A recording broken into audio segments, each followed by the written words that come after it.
میرے بھائیو، جن لوگوں نے دین اسلام کو قبول فرمایا وہ زمانے کے بہترین لوگ ہیں کہ وہ درجہ صحابیت کے فائز ہوئے۔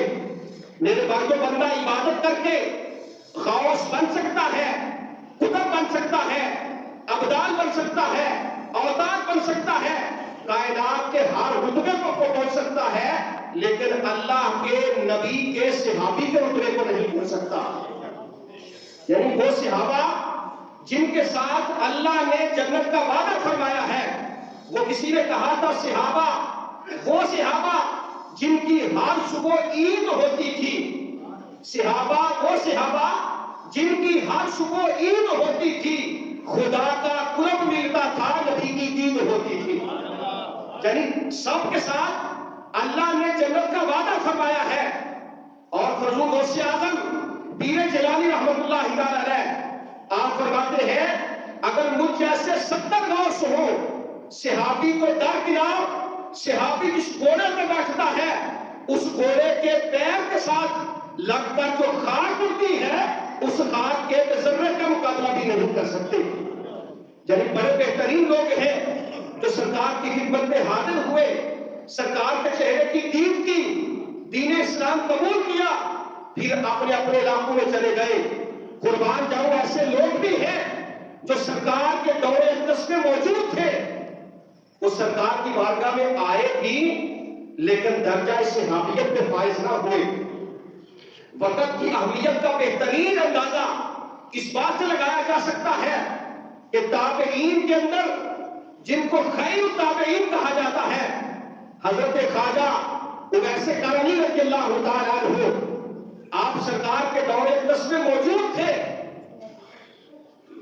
دل میں یہ حسرت بھی تھی کہ میں اپنے آقا کا چہرہ بطحا دیکھوں، شرف صحابیت میں فائز ہو جاؤں، لیکن حالات ایسے تھے کہ آپ کی والدہ محترمہ بیمار تھی، بوڑھی بھی تھی اور نابینا بھی تھی۔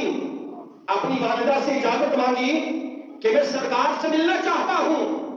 ماں نے کہا، بیٹے چلا جا لیکن جلدی واپس آ جانا۔ جب وہاں پہنچے صحابہ سے پوچھا کہ میرے اور آپ کے آقا مولا کہاں ہیں؟ کسی نے کہا کہ حضور علیہ السلام سفر میں تشریف لے گئے ہیں۔ آپ کی والدہ کا حکم تھا واپس چلے گئے۔ جب واپس گئے تو قربان جاؤں غیب دان نبی کے اوپر جب سرکار تشریف لائے تو آپ نے فرمایا، میرے صحابہ مجھے خوشبو آ رہی ہے، مجھے لگتا ہے کہ میرا یار آیا تھا۔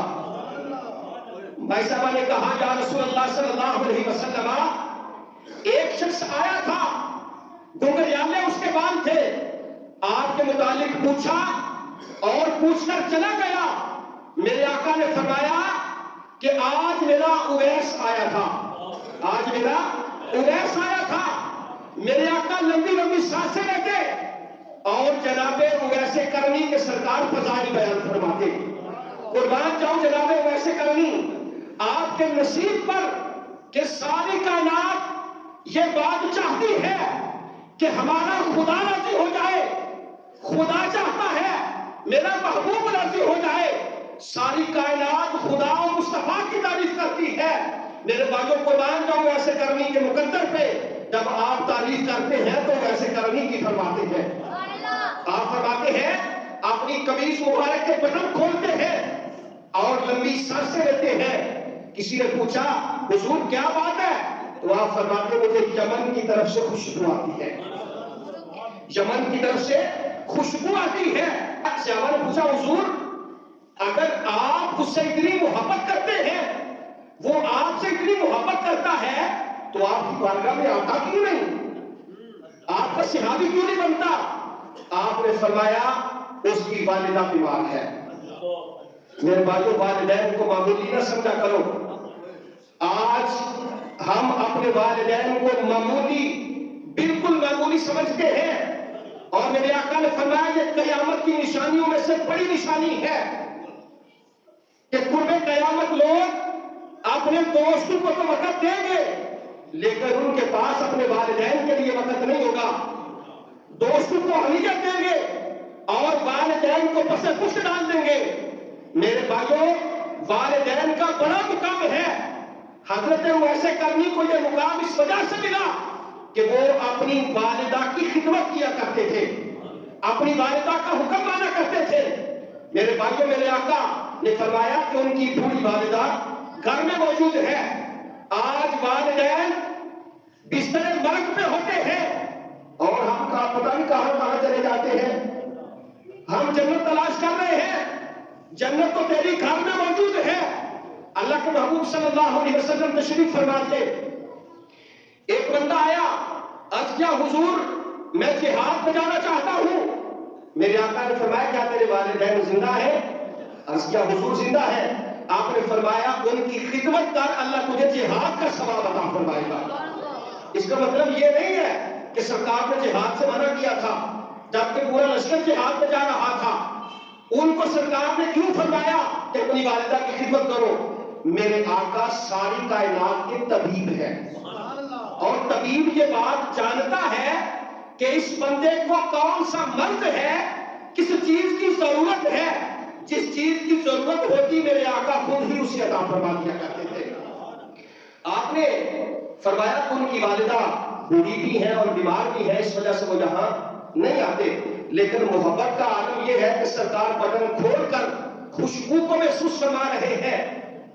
سرکار نے حضرت علی شیر خدا اور جناب عمر فاروق رضی اللہ تعالیٰ عنہ آپ کو جبہ مبارک عطا فرمایا اور فرمایا کہ وہ میرے ساتھ تو ملاقات نہیں کرے گا, البتہ اگر تم میں سے کوئی اس کے ساتھ ملاقات کرے میرا جبہ بھی دینا اور میری امت کی بخشش کی دعا بھی کروانا. کیا کرنا؟ امت کی بخشش کی دعا بھی کروانا. کیوں نہ دعا کرتے آپ؟ اللہ نے آپ کو جو مقام جو عطا فرمایا تھا, کیسا مقام تھا, اتنا عظیم مقام کہ آپ اپنی والدہ کی خدمت کرتے ہیں اور سرکار مدینہ منورہ میں ان کی محبت کی خوشبو کو محسوس کرتے ہیں. سرکار کا وصال ہو گیا. وہ دونوں صاحبان حضرت اویس کرنی کی زیارت کے لیے تشریف لے گئے. با اختلاف روایات آپ حج پہ تشریف لائے حضرت عمر کے دور میں, یا آپ ملنے کے لیے گئے. تلاش کرتے کرتے جب وہاں پہنچے تو آپ نے پوچھا کہ یہاں پہ کوئی اویس نامی شخص ہے؟ لوگوں نے کہا اویس کا تو پتہ نہیں, البتہ ایک دیوانہ ہے جو لوگوں کے جانور چراتا ہے, لوگ اسے پتھر مارتے ہیں اور وہ مسکرا دیتا ہے. ہم صرف اتنا جانتے ہیں. پوچھا کہ اب کہاں ہے؟ کسی نے فرمایا کہ وہ جنگل کی طرف چلا گیا ہے. وہ دونوں صاحب اس کے پیچھے گئے, جا کے پوچھا, سلام کیا, کیا دیکھا کہ وہ نماز ادا کر رہے ہیں. بات لمبی ہو جائے گی, مختصر کرتا ہوں. نماز پڑھ رہے ہیں, فارغ ہوئے, پوچھا کہ آپ کا اس میں گرامی کیا ہے؟ تو آپ نے فرمایا عبداللہ. کیا نام ہے جی؟ عبداللہ. تو حضرت علی نے کہا کہ آپ اپنا وہ نام بتائیں جو آپ کی والدہ نے آپ کا نام رکھا ہے. عبداللہ تو سارے ہیں. تو آپ نے فرمایا میرا نام اویس ہے. میرا نام کیا ہے؟ اویس ہے. آپ نے فرمایا ذرا ہاتھ آگے کرو. جب ہاتھ آگے کیا تو سرکار نے ہاتھ کے اوپر جو پھل بھیری کا نشان تھا اس کی وضاحت بھی فرمائی تھی کہ اس کے ہاتھ پہ پھل بھیری کا نشان ہے. آپ محبت کا اندازہ یہاں سے لگائے, آقا کے علم کا اندازہ یہاں سے لگائے. جو نبی مدینہ منورہ میں بیٹھ کر کرن کے اندر اپنے ایک غلام کے ہاتھ کے نشان کو بھی جانتا ہے, اگر ہم یہاں سے سرکار کو پکارے تو سرکار بھی جانتے ہیں. جب آپ نے ہاتھ آگے کیا تو حضرت عمر نے ہاتھ پکڑ کر اس ہاتھ کو بوسہ دیا. اے ذرا سبحان اللہ. کیوں بوسہ دیا؟ آپ تو صحابی تھے, آپ کا مرتبہ اعلیٰ تھا, اس وجہ سے بوسہ دیا کہ میرے آقا نے انہیں پسند فرمایا ہے. اور آپ نے دعا فرمائی اور کچھ دیر کے بعد آپ نے سلام لیا اور کہا کہ اے عمر, اے علی رضی اللہ تعالیٰ عنہما, آپ تشریف لے جائیں. میں نے بھی اپنی آخرت کا سامان تیار کرنا ہے, آپ نے بھی اپنی آخرت کا سامان تیار کرنا ہے. یہ اتنی لمبی بات سنانے کا مقصد یہ ہے کہ اتنے جلیل القدر لوگ, اللہ نے اتنا مرتبہ اور مقام عطا فرمایا کہ وہ سرکار کی امت کی بخشش کی دعا کرے، لیکن وہ بھی کہتے ہیں کہ آپ بھی اپنی آخرت کا سامان تیار کریں، مجھے بھی اپنی آخرت کا سامان تیار کرنے دیں۔ تو میرے بھائیوں، اللہ کے جو خاص بندے ہیں وہ اس بات کا خاص خیال رکھتے ہیں کہ اگر ہم نے وقت کو ضائع کر دیا تو وقت بھی ہمیں ضائع کر دے گا، اگر ہم نے وقت کو سنبھال لیا تو پھر وقت جو ہے اس بندے کی قدر کرتا ہے۔